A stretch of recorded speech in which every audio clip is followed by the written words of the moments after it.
My name is Lisa Kershaw, and I'm an intervention specialist, and I work with students who are on IEPs. So on September 20th, I found out that I had a mass in my breast, which was on my birthday. And then October 7th is after I've done like an extra mammogram and a biopsy. Then that's when the test results came in saying on October 7th that I had invasive ductal carcinoma, stage 1B. And so it was a mass found in my left breast, and it begins in the milk duct. Ever since I was 40 years old, I started every year have a mammogram. And there were a few times that I was called back to just do like another mammogram because they saw something on the image that was a little bit, they just wanted to make sure nothing was going on, but nothing ever showed up, never ever came about it. So when they called me back to go do another one too, and then when I saw this on my chart, everything's on my chart, so you see everything fast. So I did my routine mammogram on the 18th of September, and then on September 20th, I just opened up my email and saw that I had a message, and then I read my chart saying that there was a mass, which I had never seen that before, and then I went back probably about a week later to do my second mammogram and ultrasound, and so yeah, just every year faithfully doing those routines. So it's a very early onset breast cancer, and they were able to get all of it out. So so there's like 0 to 5, and I'm at 1B, and it's like ABC, and then 2 ABC. So it goes like 0, and then 1 ABC, 2 ABC. So it's a lot to learn. There's a lot of information out there that can be overwhelming, but just trying to figure out where I am in the stage and the probability of it returning. So less than 5%, but every 6 months I have to have imaging and lab work to make sure it has not come back. So I'll go next month to have my first checkup after having surgery and radiation and medication. My name's Frank Hess. I teach in 407, and I've been here 36 years. And my whole teaching career has been here, and I've thoroughly enjoyed my stay. And I've had 3 bouts. 7 years ago, I had prostate cancer. That was removed and came clean on that. And then a couple years later, I had a bump develop the side of my face, and turns out that it's melanoma. So, kids, wear your sunscreen.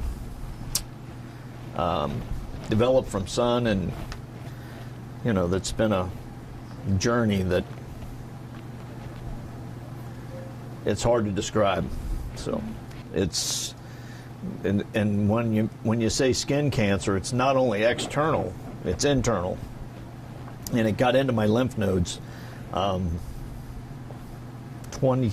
2022, and once it got in there, they had to remove 2 lymph nodes, and I was in surgery 8 hours, and they thought they got it all.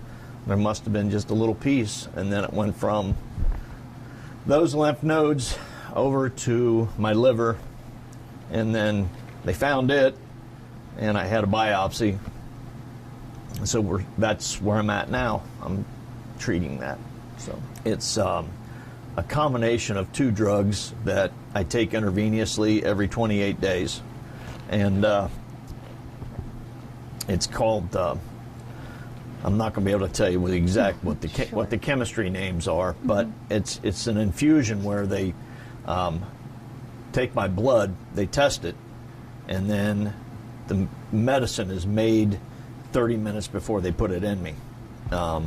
So I guess experimental wouldn't be experimental, but it's very expensive, and that's kind of the journey. And I go every 28 days, and I have at the end of this month a PET scan, and that'll tell them whether the cancer is still active or is it dead.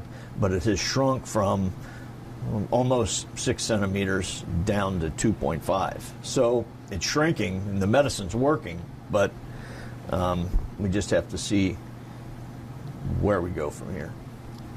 Two of them have disappeared. I had two small lesions, and the larger lesion has shrunk almost 4 centimeters. So that's a good thing. And the piece that's left, that's what the PET scan's for, because they're not sure if it's active or not. And if it's not active, then they may stop the treatment and just monitor.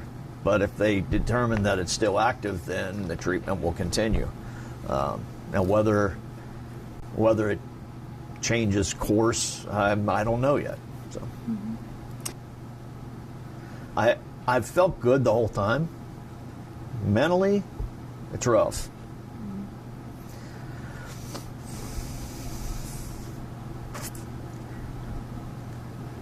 Just, you know, you look and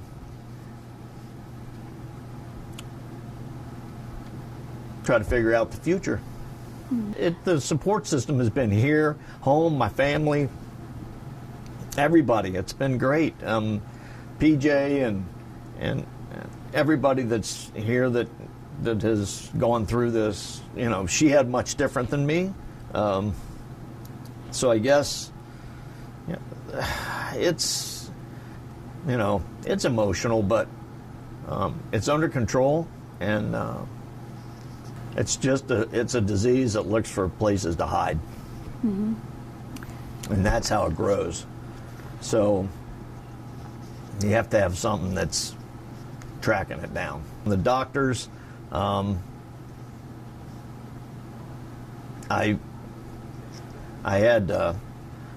started out in the system here, but then I decided that the James at Ohio State. I think just coming to work every day, and it's like, you know, nothing changed, but it really did, because you know, there's things that happen every day that every time you get a pain, you say, "Oh no." That's not true, but you feel that way. You know, people helping me along. It's not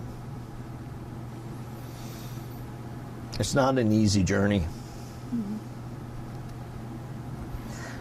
Some have it worse than others. Just listen to your body. It'll tell you.